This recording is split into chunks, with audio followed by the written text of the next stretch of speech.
अब लो नशानी अब ना न सही हो, पक्का जो कुछ भी है जन्म जन्मांतरों का, सन्मुख होए जीव मुई जबहि जन्म कोटि अघनासों। एकमात्र भगवान श्री हरि में सामर्थ है, वो क्षमा कर देंगे। अहम त्वाम सर्वपापेभ्यो मोक्षयिष्यामि मा शुचा। ना किसी जंतुर में ताकत है ना किसी भस्म में कि आपको ऐसे दे दे और आप करो पापाचरण और आप हो जाओ सुखी। कभी इस भूल में मत रहना। कह रहे हैं कि भगवान शंकर की ही उपासना वो कर रहा था, लेकिन चरित्रहीन था तो उन्होंने ही नष्ट किया उसको। इसलिए होश में, तुम्हारे दान पुण्य तुम्हारा एक अलग कर्म हो गया, लेकिन पापाचरण एक अलग कर्म है। अगर दोनों को नष्ट करके सच्चिदानंद सुख में स्थित कर सकते हैं तो श्री भगवान मान लो। हम तो भगवान को देखा नहीं तो कैसे माने? तूने अपने को देखा है? दर्पण में तेरा शरीर दिखाई देता, जो पोशाक है तेरी, वशांश जीर्णान यथा विहाय, तो समझ में नहीं आ रहा। अगर संत जन समझाते हैं तो जो बुद्धि है उसको विपरीत दिशा में ले जा रहे हैं। भोगोगे, कोई सहयोगी नहीं मिलेगा इस सृष्टि में, कोई सहयोगी नहीं। जब कर्म का भोग आता है तो अकेले भोगना पड़ता है। इसलिए होश में कह रहे हैं, से न कृपा निधि सूरदास, से न कृपा निधि, जो करुणा करके हमें मानव दे, करुणा करके सत्संग, करुणा करके नाम जप की प्रेरणा, करुणा करके हमें डांट रहे हैं, ऐ मूर्ख ऐसी गलती मत कर देना। तो आपको लगता है कि ये शास्त्र के वाक्य ऐसे मिथ्या हैं, पता नहीं किसने लिख दिया है?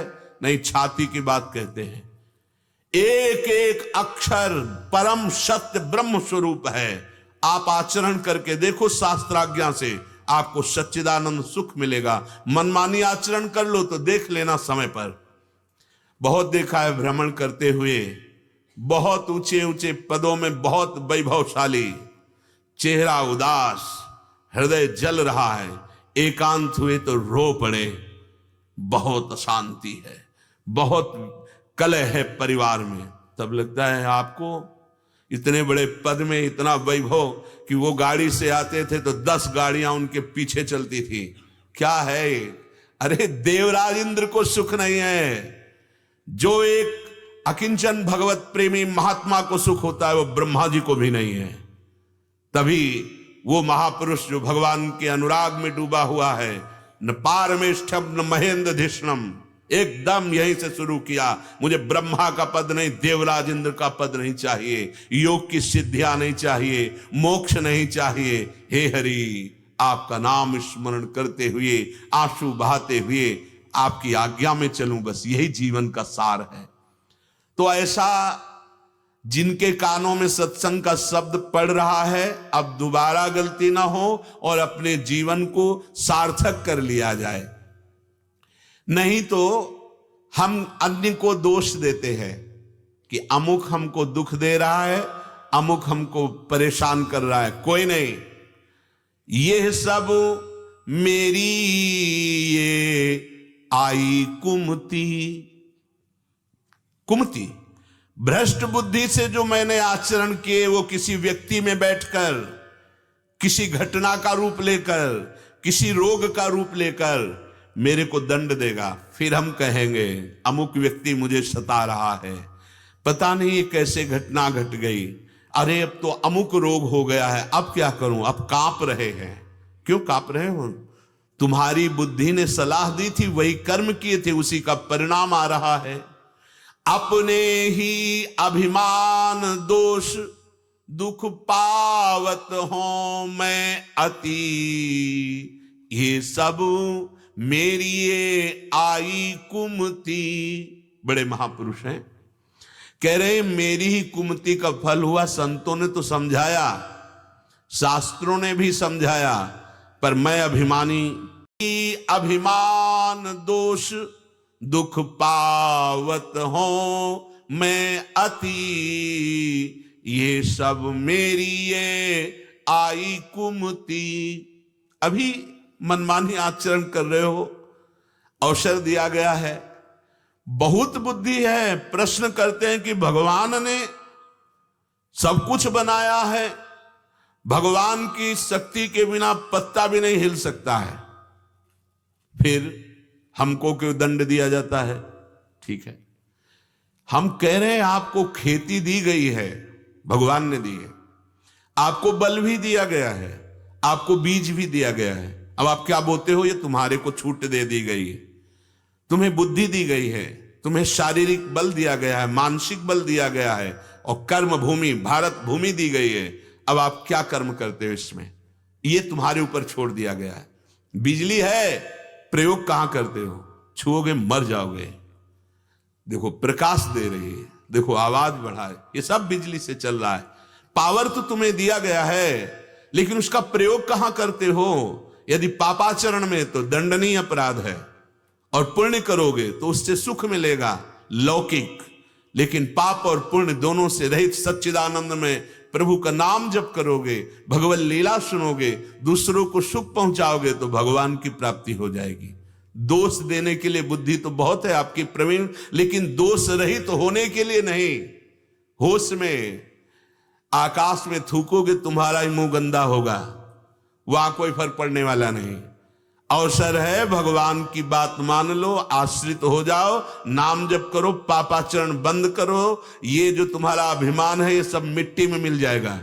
चाहे जितने बड़े हो तुम, बुद्धिमान, धनवान, कुलवान, काल के एक थप्पड़ में सब मिट्टी में मिल जाता है। बड़े बड़ों का मिट गया, रहे न रावण सम अभिमानी, हिरणा कश्यप सम वरदानी, खान विभव की खान जगत में कुछ दिन के मेहमान, भजले श्री भगवान जगत में कुछ दिन के मेहमान। जैसे के हरि उझकी कूप जल, देखत अपनी प्रति, कूदी पर्यो कछु मरम न जान्यो, भई आई सोई गति, ये सब मेरी ये आई कुमति। कल एक प्रश्न कर रहे थे, भगवान ने सब क्यों बनाया, हमको क्यों बांध दिया? भगवान ने नहीं बांध दिया, आप खुद बंधे हो। तो क्या सच्चिदानंद का बंधन हो सकता है? नहीं। यद्यपि मृषा छूटति कठिनाई। कैसे? एक सिंह कुएं में ऐसे झांका, देखा दूसरा सिंह है, दहाड़ मारी तो प्रतिध्वनि हुई, उसको लगा हमको दबाना चाहता है। एक बार फिर दहाड़ मारी, फिर प्रतिध्वनि हुई, तो उसको रहा नहीं गया और उसको मारने के लिए कूद पड़ा। वहां दूसरा सिंह था नहीं, पानी था। अब वो कोई पानी का जीव तो है नहीं, कूद कूद के उसी में मर गया। समझ रहे हो? एक ही आत्म तत्व है। ये जो तो दूसरा भास रहा है, ये माया जल में भास रहा है। ना कोई जड़ है, ना चैतन्य है, ना स्त्री है, ना पुरुष है। एको ब्रह्म द्वितीयो नास्ति।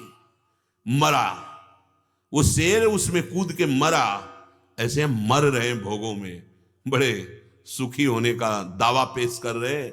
हमारे पास कोई कमी नहीं, चुप रहो, समय आने दो। एक काल का तमाचा लगेगा, जिसे तुम सुख समझ रहे थे, सेकंड में सब छूट जाएगा। फिर हाथ में तुम्हारे क्या लगा?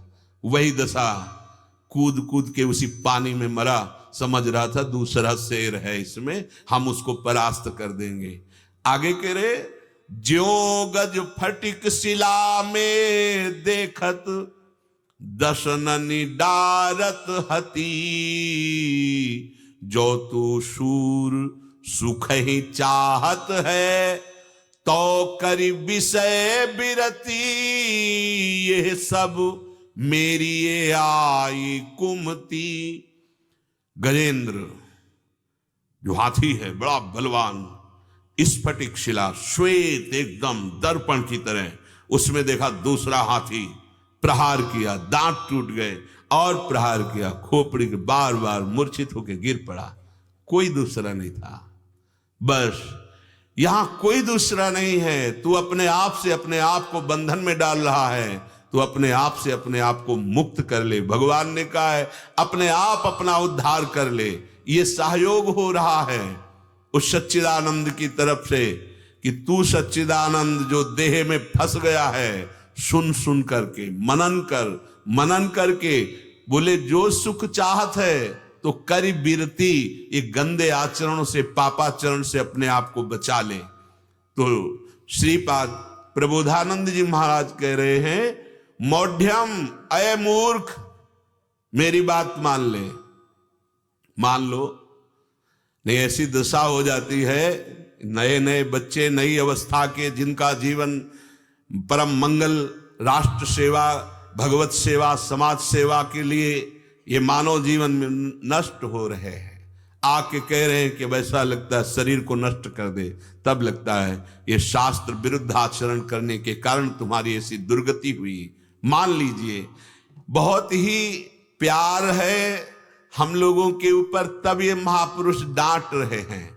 नहीं, ये तो प्रियालाल में डूबे हुए हैं, सब जगह अपने प्रभु को देखने वाले महापुरुष हैं, पर करुणा करके हमें उपदेश कर रहे हैं। मौढ़्यम मा कुरंग, नयनेक्षादो वृथा साहसम, सामुखेन सखेन खेल निखिल, ग्रासेन कालाहिना।